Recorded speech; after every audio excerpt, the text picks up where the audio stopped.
भगवंताशी बोलताना आपल्याला दुसरी कुठलीच गोष्ट आडवी नाही आली पाहिजे. परमात्म्याशी ज्यावेळेस तुम्ही चर्चा करता, त्याचं गुणसंकीर्तन ऐकता, त्यावेळेस तुम्हाला कुठलीच गोष्ट आडवी आली नाही पाहिजे. तरच ते तुमचं संकीर्तन होईल, नाही तर तो एक टाइमपास म्हणून गेला जाईल. जगातल्या अशा काही प्रमुख गोष्टी आहेत, त्या प्राप्त कराव्या लागतात. त्या प्राप्त केल्याशिवाय, प्रयत्न केल्याशिवाय भेटत नाही. जसं ज्ञान हे प्राप्त करावं लागतं, अज्ञानाला प्राप्त करावं लागत नाही. मागच्या एका सत्संगामध्ये सांगितलं की शाळेत जर मुलगा गेला नाही, विद्यार्थी गेला नाही, तो अज्ञानी राहणारच आहे. त्याला ज्ञानासाठी शाळेत जावं लागणार. एखाद्याला एव्हरेस्टवरती चढायचं असेल तर वरती जावं लागणार, नाही चढला तो खालीच राहणार आहे.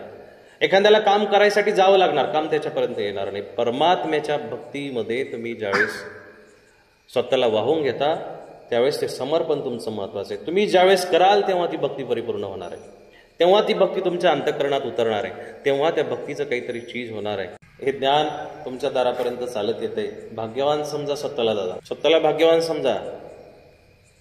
1,19,00,000 एवढी संख्या होती महाभारतामध्ये युद्ध करणाऱ्यांची, पण त्या सगळ्यापैकी फक्त एकट्या भगवंतांनी त्या अर्जुनाला गीता सांगितली, आणि गीता ऐकणारे फक्त 5 होते महाभारतामध्ये. तुम्ही स्वतःला भाग्यवान समजा की परमात्म्याचे शब्द, परमात्म्याचं ज्ञान आपल्या दारापर्यंत येतंय, आणि त्या ज्ञानाने नक्कीच आपण पवित्र होणार आहे. एक कहाणी सांगून आपण आपल्या विषयाला प्रारंभ करूया. एक ब्राह्मण होता, परंतु आपले कर्म नीच चुकीचे करायचे. ब्राह्मण सहजासहजी ज्या कुलामध्ये माणूस जन्माला येत असतो ना, त्या कुळाचे संस्कार आपण धारण केले पाहिजे. ज्या कुटुंबामध्ये आपण जन्माला येतो त्या कुटुंबाचे संस्कार आपल्यावरती झाले पाहिजे. मग कुठल्याही हिंदू समाजामधल्या, हिंदू संस्कृतीमधल्या कुठल्याही घरामध्ये जो व्यक्ती जन्माला येईल त्या व्यक्तीनं तिथले संस्कार धारण केले पाहिजे. संस्कारित होणं म्हणजे अंकुरित होणं. तुम्ही शेतकरी आहात म्हणून तुमच्या भाषेत सांगतो, संस्कारित होणं म्हणजे अंकुरित होणं. मग एखादी भाजी वस्तू तुम्ही भिजत टाकली, हरभरे भिजत टाकले, मठ मूग काही भिजत टाकले, ते भिजल्यानंतर जे भिजणारे आहेत ते तळाला जातात, पण जे कुचर असतात ते वरती तरंगतात. ज्यांना काही घ्यायचंच नाही तर ते वरती तरंगणार आहेत, पण ज्यांना काही घ्यायचंय ते नक्की त्याच्यामध्ये डुबणार आहेत. आपल्याला परमेश्वराच्या ज्ञानामध्ये, नामामध्ये, भक्तीमध्ये डुबणारं व्हायचंय की त्याच्यापासून अलिप्त व्हायचं. तरगुंत आपण भवसागरामध्ये अनंत काळापासून आपण याच्यामध्ये पोहतोय, अनंत काळापासून याच्यामध्ये डुबतोय, पण आपला उद्धार नाही. मग तो ब्राह्मण त्या कुलामध्ये जन्माला आला होता, परंतु स्वतःच्या कुळातले, स्वतःच्या परिवारातले संस्कार तो पालन करत नसल्या कारणानं त्यांनी चुकीचे मार्ग अवलंब केले. चुकीच्या मार्गाला तो जायला लागला, आणि चुकीच्या मार्गाला जाता जाता त्यांनी बकऱ्या पाळायला सुरुवात केली. आता ब्राह्मणाचं मुख्य कर्तव्य यज्ञ, याग, पारायण, पोथी, ग्रंथ अर्चन करणे, परंतु त्यांनी बकऱ्या पाळल्यानंतर मग त्यांच्या चारे आणणे, त्यांचं खाऊपिऊ घालणे सगळंच आहे. आणि अशा त्या बकऱ्या पाळून तो त्यांना त्यांचा उदरनिर्वाह करण्यासाठी जंगलात घेऊन जायचा. एक दिवस झाडाचा पाला तोडण्यासाठी गेला असताना त्याला सर्पदंश झाला, आणि सर्पदंश झाल्यामुळं तिथंच तो जागीच गतप्राण झाला. ब्राह्मण कुळामध्ये जन्माला येऊन सुद्धा नीच कर्म केल्यामुळं तो पुढच्या बैलाच्या योनीला गेला. बैलाच्या योनीला जन्म झाल्यानंतर मोठा झाल्यानंतर त्या बैलाला एका भिकाऱ्याने खरेदी केली. तो भिकारी नेमका पांगळा होता.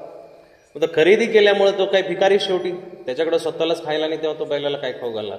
तो फक्त याचा वापर करायचा. त्याच्या घरातली माणसं त्याला त्या बैलावरती ठेवायची, चढवायची, त्या बैलावरती तो बसून गावामध्ये भीक मागायला जायचा. दिवसेंदिवस असंच कर्म चालत राहिलं. शेवटी ह्या बैलाला काही खायला न भेटल्यामुळं हा एक दिवस बिन अन्न पाण्याचा मरायला लागला. कहाणी खूप मार्मिक आहे. तुम्ही जर हा दृष्टांत लक्षात घेतला तर तुमची सुद्धा, माझी सुद्धा व्यथा तुम्हाला लक्षात येईल. आणि हा बैल गतप्राण होण्यासाठी आता कासावीस झालेला आहे, रस्त्यावरती पडलेला आहे. आता पोटामध्ये पाण्याचा एक थेंब सुद्धा जायला तयार नाही. पण श्वास घटिका अमोलिक है. श्वास जोपर्यंत तुटत नाही तोपर्यंत तुम्ही काही प्रार्थना करा, काहीही करा, जोपर्यंत श्वास संपलेले नाहीये तोपर्यंत कुणालाही जाता येत नाही. बैलाचे श्वास चालू होते. मग गावातली येणारी जाणारी माणसं त्याला बघायची, व्याकुळ व्हायची, दुःखी व्हायची. सकाळपासून तो बैल पडलेला होता. दुपारपर्यंत बरीचशी माणसं आली. मग काही मंदिरातून आली असेल, भगवंताचं नाव घेतलं आणि सांगितलं की याला मुक्ती मिळू दे. अमक्याने नाव घेतलं याला मुक्ती मिळू दे म्हणून, पण त्याला काही मुक्ती मिळेल, त्याचा काही जीव जाईना. त्या गावातून एक वेश्या जात होती, स्त्री जात होती. ती गणिका असल्या कारणानं त्या रस्त्याने तिनं बघितलं की लोक इथे एकत्रित झालेले आहे. नक्की तिथं काय घडलेले म्हणून ती बघण्यासाठी तिथं आली. बघितलं बैल हा गतप्राण होण्याच्या तयारीमध्ये आहे, परंतु श्वास सोडत नाही. मग त्या महिलेने अशी मनोमन प्रार्थना केली की हे देवा परमेश्वरा, जर माझं काही पुण्य संचय असेल, माझ्याकडे काही माझ्या पुण्याचा वाटा असेल, तर ह्या बैलाचा प्राण जाऊ दे. आणि तत्क्षणी त्या बैलाचा प्राण गेला. आता योनीतून सुटला, शेवटच्या समयाला पुण्य भेटल्या कारणानं परत ब्राह्मण कुलामध्ये जन्म झाला. ब्राह्मण कुलामध्ये जन्म झाला, यज्ञ अध्ययन केलं, संपूर्ण शास्त्र अभ्यास केल्यानंतर त्याला पूर्वजन्माचं ज्ञान झालं. आणि पूर्वजन्माचं ज्ञान झाल्या कारणानं त्याला लक्षात आलं की मागचा जन्म जो होता तो बैलाच होता.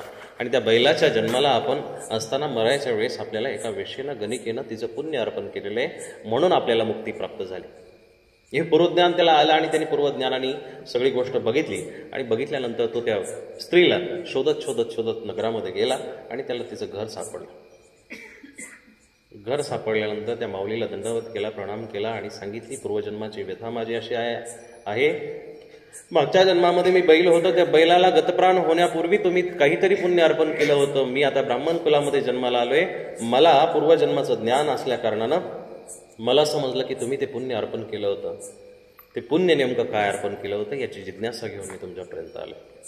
त्यांनी त्या स्त्रीला प्रश्न केला, तू नेमकं काय पुण्य अर्पण केलं? ती म्हटली, बाबा माझ्याकडे कसलं काय पुण्य रे. मी मनोमन म्हटले फक्त की काही पुण्य असेल तर ह्या जीवाला मुक्ती मिळू दे म्हणून, माझ्याकडे पुण्य वगैरे काही नाही. मग तो ब्राह्मण म्हणतो की मग माझा जीव जायचं कारण काय? जर तुमच्याकडे पुण्यच नाहीये तर असं कसं होऊ शकतं?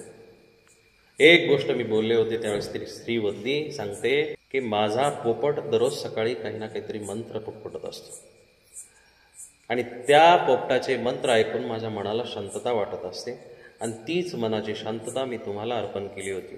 मनातून म्हटलं होतं की तो जो पोपट जे मंत्र म्हणतो ते मंत्र ऐकून जर मला पुण्य प्राप्त झालं असेल तर ते पुण्य ह्या बैलाला अर्पण होऊ दे, जेणेकरून याचा प्राण निघून जाऊ दे. आणि ते पुण्य मी तुम्हाला अर्पण केलं होतं. ब्राह्मणाने पोपटाला विचारलं, अरे तू मंत्र काय म्हणतो नेमकं? तो पोपट सुद्धा पूर्वजन्माचा एक चांगला विद्यार्थी आणि ब्राह्मणच होता. त्यांनी सांगायला सुरुवात केली की देवा, मी पण एक विद्यार्थी होतो, ब्राह्मण होतो, चांगल्या कुलामध्ये जन्माला आलेलो होतो.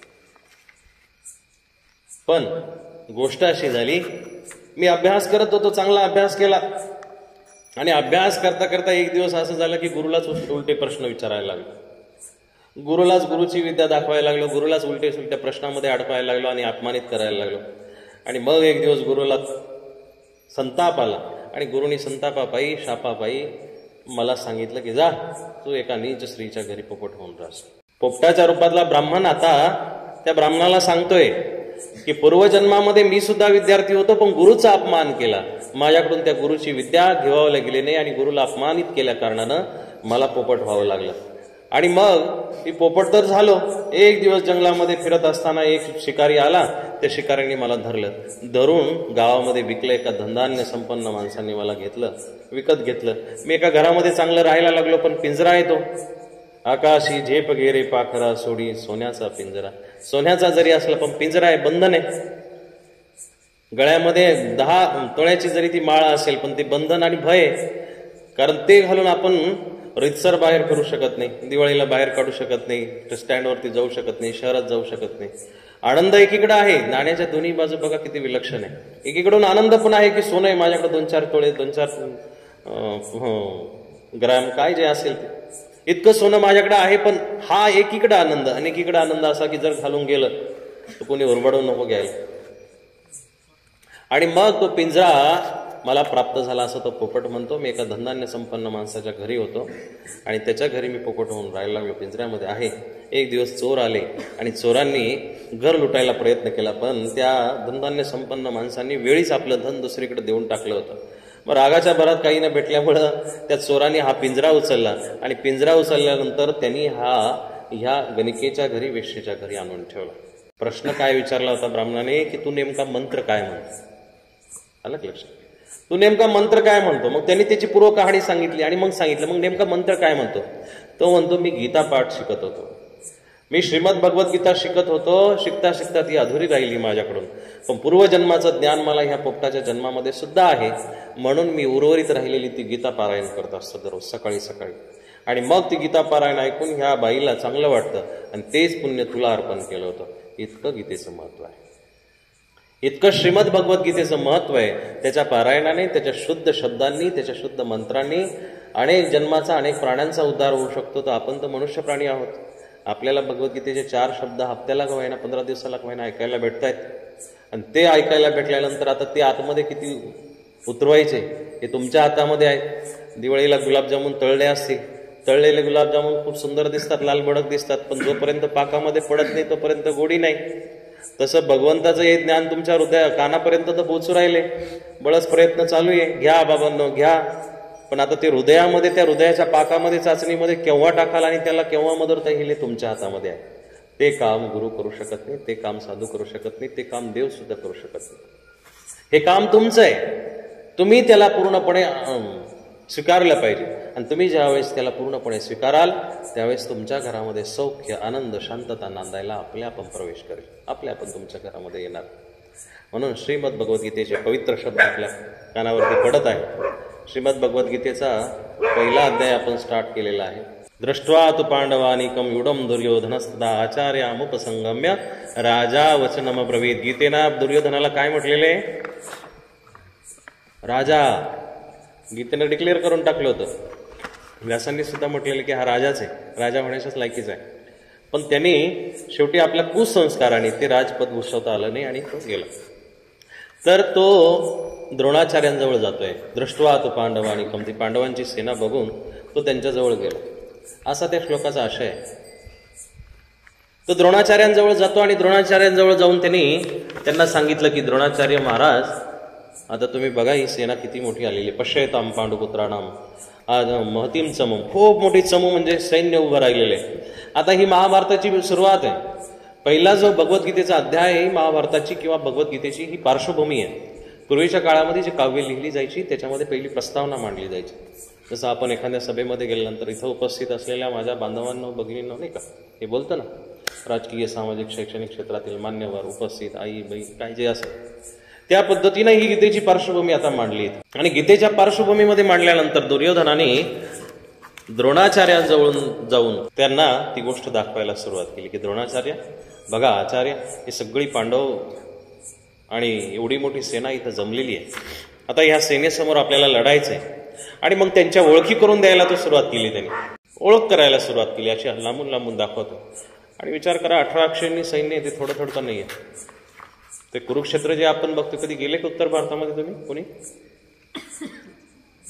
कुरुक्षेत्र पाहिलं का?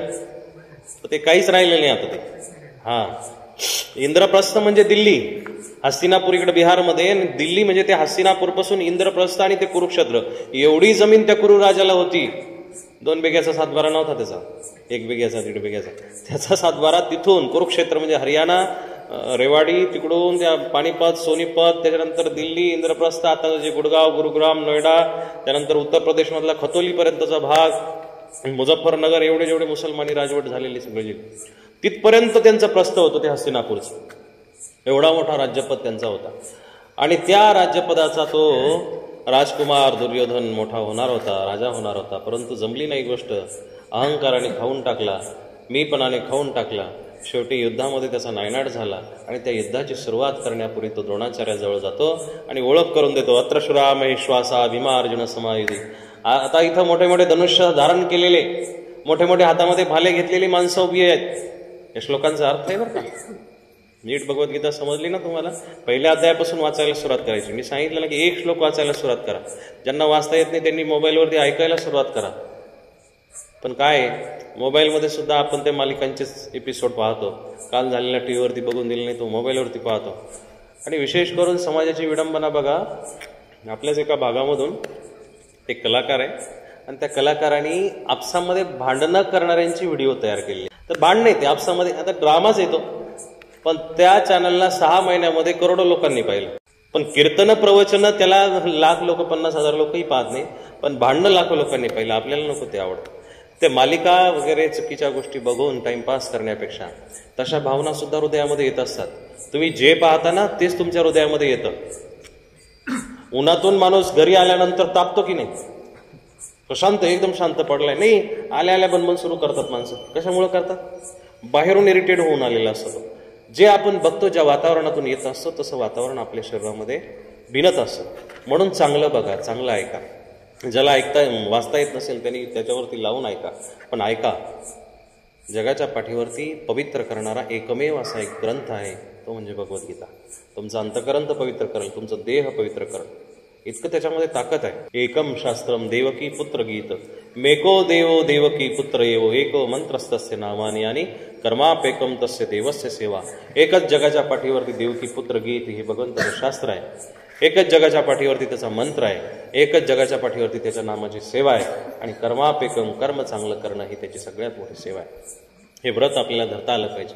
आणि मग दुर्योधन ओळख करून देतोय की यत्र शुरा महिश्वासा, मोठे मोठे धनुष्य धारण केलेली माणसं इथं आलेली आहे. मग त्यांची नावं त्यांनी सांगितली. भीम आलेला आहे, विराट आलेला आहे, द्रुपदश्च म्हणजे द्रुपदाचा पुत्र द्रुपदपुत्र आलेला आहे. यांच्या कहाण्या खूप निराळ्याच आहे. त्या द्रोणाचार्याला मारण्यासाठी म्हणतात ते द्रुपद पुत्र टपलेला होता, द्रुपदाचा पुत्र टपलेला होता. त्या भरपूर कहाण्या त्याच्यामध्ये आहेत.